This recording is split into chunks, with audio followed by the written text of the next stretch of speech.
आपका स्वागत है। आज की प्रमुख खबर इस प्रकार से। रीवा के मध्य प्रदेश में कोरोना के कहर के बाद अब डेंगू कहर बनकर टूट रहा है। रीवा जिले में भी लगातार डेंगू के साथ ही अन्य मरीजों की संख्या बढ़ रही। रीवा के संजय गांधी स्मृति चिकित्सालय में हर दिन औसतन 25 से 30 मरीज भर्ती हो रहे हैं। आलम यह है कि मेडिसिन विभाग में मरीजों की संख्या बढ़ने से जमीन पर बिस्तर लगाने की नौबत आ गई है। डेंगू महामारी से बचने के लिए डॉक्टर ने क्या कहा, आप इस खबर को देखें, डॉक्टर की बात सुने और आप अपने परिवार की जान बचा सकते हैं डेंगू से। नमस्ते दोस्तों, मैं डॉक्टर माधव धर्मे, कंसल्टिंग फिजिशियन, पिछले 5 सालों से सह्याद्री हॉस्पिटल में जुड़ा हुआ हूँ। दोस्तों, जैसे कि आप जानते हैं कि हर साल बारिश के सीज़न में डेंगू पेशेंट की संख्या काफ़ी तौर पर बढ़ जाती है और इसके प्रति जानकारी के अभाव की वजह से थोड़ा डर का माहौल भी बन जाता है। तो आइए जानते हैं इसके बारे में सही जानकारी क्या है और इसके मिथकों के बारे में। दोस्तों, डेंगू एक वायरल प्रकार की बीमारी है, यानी कि डेंगू वायरस की वजह से डेंगू बुखार चढ़ता है। इसे डेंगी भी कहा जाता है, डेंगी का बुखार भी कहा जाता है। और डेंगू जो फैलता है वो एक मच्छर की वजह से फैलता है। उस मच्छर का नाम होता है एडिस इजिप्टी। इसका मतलब ये है कि अगर कोई डेंगू का रोगी है, उससे कोई मच्छर, ये प्रजाति का मच्छर जब काटता है, वही मच्छर अगर किसी नॉर्मल व्यक्ति को जाके काटे तो उस नॉर्मल व्यक्ति को भी डेंगू का बुखार हो जाता है। लगभग 5 या 6 दिनों में डेंगू के मच्छर के काटने के बाद इसकी लक्षणों में शुरुआत हो जाती है। डेंगू के आमतौर पर प्रमुख लक्षण ये होते हैं, जैसे कि बहुत ज़्यादा बुखार आना, सर में दर्द होना, आँखों में दर्द होना, पूरे बदन में कंपकपी छूटना, पूरे बदन में दर्द होना, ये आमतौर पर इसके लक्षण होते हैं। इसके अलावा थोड़े गंभीर स्वरूप के लक्षण, जैसे कि नाक में से खून आना, मसूड़ों से खून आना, चक्कर आना, ये भी लक्षण दिखाई दे सकते हैं। दोस्तों, आप जैसे सभी लोग जानते हैं कि डेंगू की बुखार में प्लेटलेट नाम की कोशिकाएं, यानी कि प्लेटलेट सेल्स खून में से कम हो जाती है।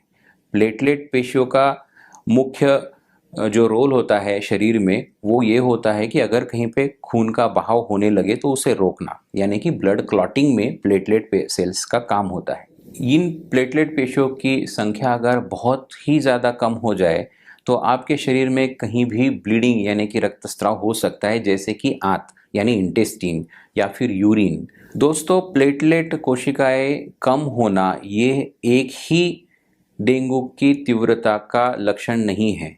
इसके अलावा भी आपको आपका बीपी, ब्लड प्रेशर कम हो जाना, आपको चक्कर आना, पेट में दर्द होना, यह भी गंभीरता के लक्षण हो सकते हैं। यदि आपके शरीर की प्लेटलेट कोशिकाओं का काउंट 20,000 प्रति माइक्रोलीटर से कम जाता है तो आपके डॉक्टर आपको ऊपर से प्लेटलेट चढ़ाने की सलाह दे सकते हैं, यानी कि ब्लड बैंक में से प्लेटलेट कॉन्सेंट्रेट के पाउच बुला के रोगी को चढ़ाए जाते हैं।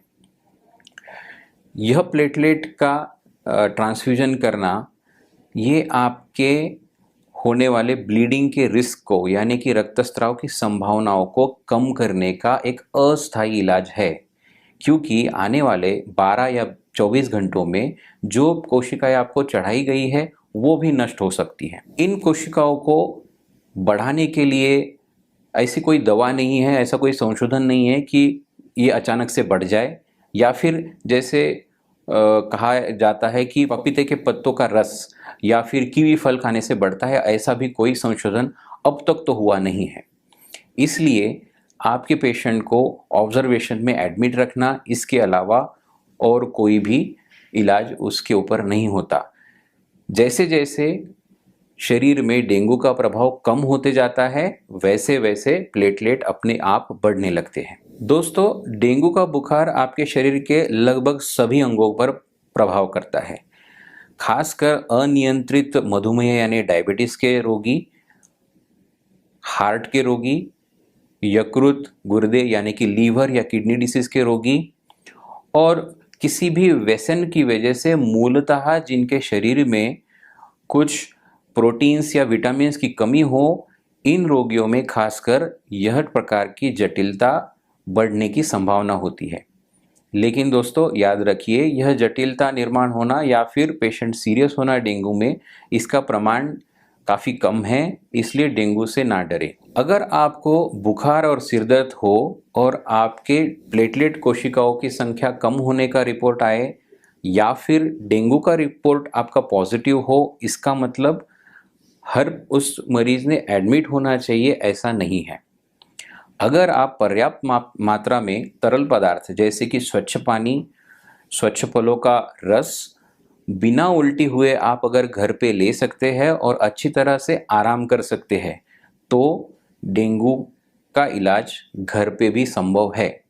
लेकिन ऐसी सिचुएशन में आपके डॉक्टर ने बताए हुए फॉलोअप के दिन और उस समय उनसे मिलना यह बहुत ज़रूरी हो जाता है। दोस्तों, अब जानते हैं डेंगू से बचने के उपाय। पहली बात तो यह है कि मच्छरों को पनपने ना दें। आपके छतों पर या फिर घर के आजू बाजू पड़ी हुई वस्तुएं जैसे कि टूटे हुए गमले, टायर्स या फिर प्लास्टिक की वस्तुएं, इनमें जाके बारिश का पानी बस जाता है और इनमें पनपते हैं डेंगू के मच्छर। ऐसे स्थानों को नष्ट कर दिया जाए।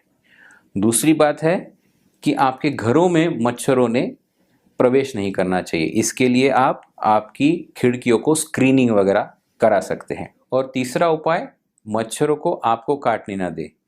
इसके लिए आप कर सकते हैं मच्छरदानी का प्रयोग या फिर मॉस्किटो रिपेलेंट का उपयोग। अगर बीमारी के कोई भी लक्षण आपको दिखते हैं तो आपके डॉक्टर को मिलिए और उनसे परामर्श लीजिए। दोस्तों, याद रखिए, डेंगू से डरे नहीं लेकिन सचेत रहिए। नमस्ते।